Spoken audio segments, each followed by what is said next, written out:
So hi friends, welcome to our channel. This is Padmavathi. ఈరోజు మనం Apollo hospital senior doctor Ramu Damuluri surgical oncologist గారితో ఉన్నాం. So ఆయనతో మాట్లాడదాం. నమస్తే సార్. నమస్కారం అండి. సార్, బ్రెస్ట్ క్యాన్సర్ అంటే ఏంటి, అసలు అది ఎందుకు వస్తుంది? మన ఇండియాలో చూసుకుంటే ఆడవాళ్ళలో వచ్చే మోస్ట్ కామన్ క్యాన్సర్ ఏంటి అంటే బ్రెస్ట్ క్యాన్సర్.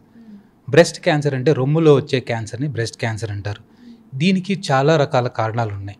ఒకటి ఏంటంటే హార్మోన్ రిలేటెడ్ చేంజెస్ వల్ల కానీ, రెండోది ఏంటంటే హెరిడిటరీ అంటే ఫ్యామిలీలో ఒక జీన్స్ అబ్నార్మాలిటీ ఉండటం వల్ల కానీ, మూడోది అంటే ఇడియోపతిక్ ఎందుకు వస్తుందో మనకు తెలియదు.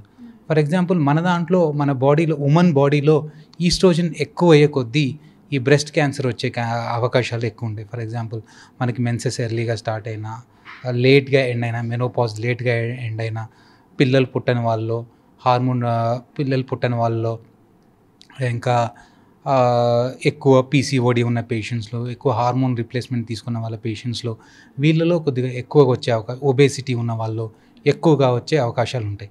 హెరిడిటరీ క్యాన్సర్స్ అంటారు, అంటే పేరెంట్స్ కానీ వాళ్ళ నుంచి వచ్చేది ఫర్ ఎగ్జాంపుల్ మనం తీసుకుంటే BRCA1 జీన్ కానీ, BRCA2 జీన్ కానీ, FAP సిండ్రోమ్ అంటారు. వీటిల్లో కూడా బ్రెస్ట్ క్యాన్సర్ ఒక ఫ్యామిలీ మెంబర్స్కి వస్తే వేరే ఫ్యామిలీ మెంబర్స్ కానీ వచ్చే అవకాశాలు ఉంటాయి. చాలామందికి 100 మందికి తీసుకుంటే 70 నుంచి 80 మందికి ఎందుకు వస్తుందో తెలియదు. దాన్ని ఇడియోపతిక్ కాజెస్ అంటారు. మెయిన్గా హార్మోన్ రిలేటెడ్ కానీ, హెరిడిటరీ కానీ, చాలా వరకు మనకి కారణం కూడా తెలియకపోవచ్చు బ్రెస్ట్ క్యాన్సర్ ఎందుకు వస్తుంది అని. సో బ్రెస్ట్ క్యాన్సర్ వచ్చిందని ఎలా గుర్తించాలి? అంటే దీనికి ఏమైనా సింటమ్స్ ఉంటాయా సార్? మెయిన్గా ఆడవాళ్ళలో వచ్చే సిమ్టమ్స్ ఏంటంటే రొమ్ములో గడ్డతోని మాకు చాలామంది ఎక్కువగా ప్రజెంట్ అవుతారు. రొమ్ములో వచ్చే గడ్డల్ని మనం నెగ్లెక్ట్ చేయకూడదు. ఇంకా వేరే సిమ్టమ్స్ ఈ రొమ్ము క్యాన్సర్లో వచ్చే ఏంటంటే చనుమూలల నుంచి రక్తం కారటం, అంటే నిప్పుల నుంచి బ్లడీ డిశ్చార్జ్ అంటారు. రెండోది చర్మం లోపలికి పోయినట్టు ఉంటాం, బ్రెస్ట్లో నొప్పి లేవటం, చంకలో గడ్డల్లాగా రావటం. ఇది ఎర్లీ స్టేజెస్లో ఉన్న వాళ్ళు వస్తుంది. కొద్దిమంది ఏంటంటే మా దగ్గరికి అడ్వాన్స్ స్టేజెస్ చర్మం మీద పుండుబడి, అంతేకాకుండా వేరే బోకల్ స్ప్రెడ్ అయ్యి బోన్స్కి స్ప్రెడ్ అయినప్పుడు బోన్ పెయిన్ ద్వారా కానీ, లేకపోతే వాళ్ళు కొన్నిసార్లు పెరాలసిస్తో కానీ, ఆల్రెడీ వేరే చోటికి స్ప్రెడ్ అయిన వాళ్ళు, లంగ్స్లోకి స్ప్రెడ్ అయిన వాళ్ళు, కొద్దిగా ఊపిరి తీసుకోవడంలో ఇబ్బంది ఉన్నట్లు కానీ, అటువంటి స్టేజ్లో కూడా మా దగ్గరికి వస్తుంటారు. యూజువల్గా మనకి ఈ బ్రెస్ట్ క్యాన్సర్ అనేది ఏజ్ పెరిగే కొద్దీ వచ్చే అవకాశాలు ఎక్కువగా ఉంటాయి.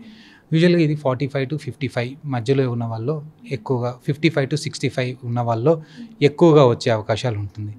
కాకపోతే మనకి ఏంటంటే ఎక్కువ ఏజ్లో వచ్చిన వాళ్ళు అనేది మనకి లెస్ అగ్రెసివ్ వేరియంట్ ఉంటుంది. చిన్న ఏజ్లో ఇప్పుడు మనం చూస్తుంటే రీసెంట్గా 25-30 ఇయర్స్ ఉన్న వాళ్ళు కూడా మా దగ్గరికి క్యాన్సర్ అని వస్తున్నారు. ఈ చిన్న ఏజ్లో వచ్చే క్యాన్సర్స్ అనేది బ్రెస్ట్ క్యాన్సర్ అనేది చాలా అగ్రెసివ్గా ఉంటున్నాయి. యూజువల్గా అవి ట్రిపుల్ నెగిటివ్ ఉంటున్నాయి. ఆల్రెడీ మనం డిటెక్ట్ చేసే లోపే అవి బాడీలో స్ప్రెడ్ అయ్యే అవకాశాలు ఉంటాయి. పెద్ద ఏజ్లో వచ్చే వాళ్ళు వచ్చే రొమ్ము క్యాన్సర్ అనేది చాలా లో, అంటే మనం చెప్తాం కదా తొందరగా పెరిగే క్యాన్సరా చిన్నగా పెరిగే క్యాన్సర్ అనేది. యూజువల్గా ఏజ్ ఎక్కువ అయ్యే వాళ్ళు వచ్చే క్యాన్సర్ అనేది చిన్నగా పెరుగుతుంది, క్యూర్ అయ్యే అవకాశాలు ఉంటుంది. అదే పెద్దగా అంటే చిన్న వయసులో వచ్చే వాళ్ళలో క్యూర్ అయ్యే అవకాశాలు తక్కువగా ఉంటాయి. అవి అగ్రెసివ్గా ఉంటున్నాయి క్యాన్సర్స్ అనేవి. సో జనరల్గా ఎక్కువగా ప్రజెంట్ ఉన్న యూత్ టైట్ ఫిట్ వాడడం వల్ల, ఇన్నర్స్ ఎక్కువగా మోస్ట్ ఎఫెక్టివ్ ఫిట్గా ఉండేవి వాడడం వల్ల ఎక్కువగా క్యాన్సర్స్ వచ్చే అవకాశాలు ఉన్నాయనే అపోహలు అయితే ఉంటున్నాయి. ఇది నిజమే అంటారా సార్? అది అపోహ మాత్రమే అండి. క్యాన్సర్ అనేది మనం వాడే దుస్తువుల వల్ల కానీ, బయట వాడే వస్తువుల వల్ల కానీ దానివల్ల రాదు. మనకి కేవలం జెనెటిక్ కానీ, ఇడియోపతిక్ కానీ, హార్మోన్ చేంజెస్ వల్లనే ఈ రొమ్ము క్యాన్సర్ వస్తుంది. సో ఇప్పుడు ఈ క్యాన్సర్తో వచ్చిన వాళ్ళని మీరు ఎలా ట్రీట్మెంట్ ఇస్తూ ఉంటారు? అంటే ఏ ట్రీట్మెంట్ వాళ్ళకి రిఫర్ చేస్తూ ఉంటారు మీరు?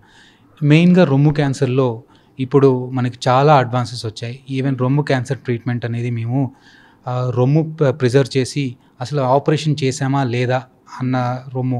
మెయిన్గా ఉమెన్కి ఏంటంటే సైకలాజికల్గా breast is a psychological and social organ. అది అందుకని ఏం చేస్తున్నామంటే రొమ్ము ఎంతవరకు వీలైతే అంతవరకు ప్రిజర్వ్ చేయడానికి ప్రయత్నం చేస్తున్నాం. ఒకటి. రెండోది ఏంటంటే మనకి ఇప్పుడున్న అడ్వాన్స్ ఆంకోప్లాస్టిక్ బ్రెస్ట్ రీకన్స్ట్రక్షన్ అంటారు.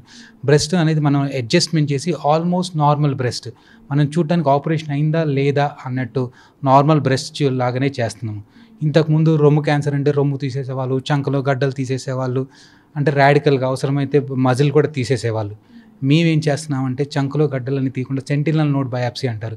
దాని ద్వారా ఏంటంటే లింఫెడిమా కానీ, ఆపరేషన్ టైం కానీ, ఆపరేషన్ మార్బిడిటీ కానీ చాలా వరకు తగ్గుతుంది.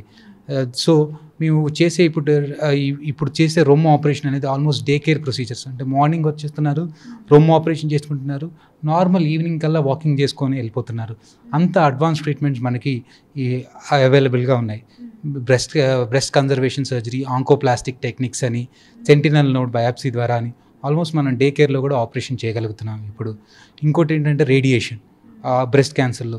ఇంతకుముందు రేడియేషన్ అంటే ఆల్మోస్ట్ 5 వీక్స్ 6 వీక్స్ తీసుకోవాలి. రేడియేషన్ చాలా ప్రాబ్లమ్స్ ఉండేవి.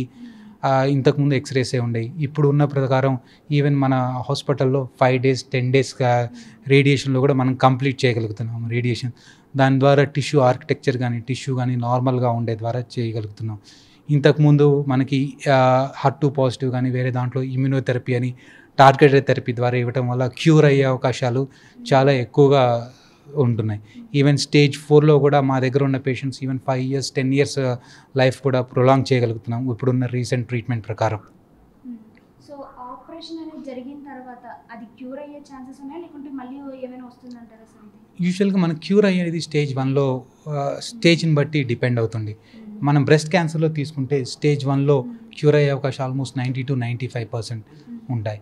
స్టేజ్ 2లో ఎవరైనా 80% ఉంటాయి. స్టేజ్ 3లో అరౌండ్ 60% ఉంటాయి. స్టేజ్ 4లో మనం లైఫ్ అనేది ప్రొలాంగ్ చేయొచ్చు. సో మనం ఏ స్టేజ్లో వచ్చామనే దాన్ని బట్టి ఉంటుంది. ఏ రకం క్యాన్సర్ బ్రెస్ట్ క్యాన్సర్లో ల్యూమినల్ ఏ టైప్, మనం బ్రెస్ట్ క్యాన్సర్ని 4 రకాలుగా డివైడ్ చేస్తున్నాం ఇప్పుడు. ల్యూమినల్ ఏ టైపా, బి టైపా, HER2 పాజిటివా, ట్రిపుల్ నెగిటివా. ల్యూమినల్ ఏ టైప్ అనేది మంచి క్యాన్సర్, దాంట్లో క్యూర్ అయ్యే అవకాశాలు చాలా ఎక్కువగా ఉంటాయి.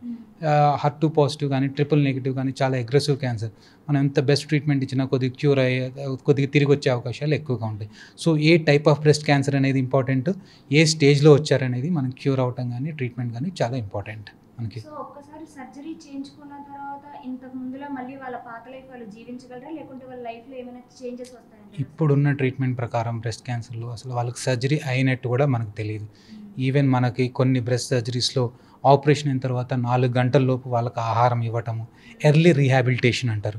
అంటే వెంటనే నడిపించటము, వాళ్ళు సైకలాజికల్గా ఫీల్ కాకుండా వాళ్ళంతటా వాళ్ళు వాష్రూమ్కి వెళ్ళటము, వాళ్ళంతటా వాళ్ళు. Even I lost my patients to do their online work from day 0 itself. అంటే for example work from home నుంచి చేసేవాళ్ళు. ఐ లాస్ట్ మై పేషెంట్స్ టు డూ day 0 నుంచే వాళ్ళు వర్క్ నుంచి రెజ్యూమ్ చేస్తాం. Almost they can go back to their work from 3rd day onwards.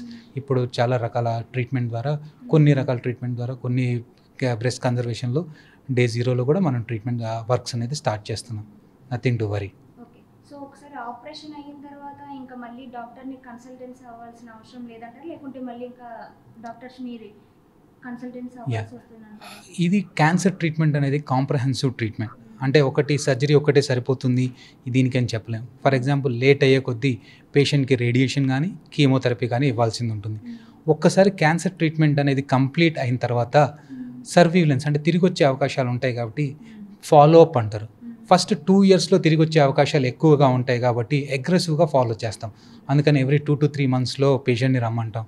పేషెంట్కి ఏమైనా సిమ్టమ్స్ ఉన్నాయా, ఎలా ట్రీట్మెంట్ ఉంది, ఏమైనా ఇబ్బందులు ఉన్నాయా, ఏమైనా గడ్డల్లాగా మళ్ళీ తిరిగి వచ్చాయా, అవన్నీ చూసుకుంటాం. ఒకవేళ అవసరమైతే స్కాన్ కానీ ఇమేజింగ్ కానీ చూసుకుంటాం.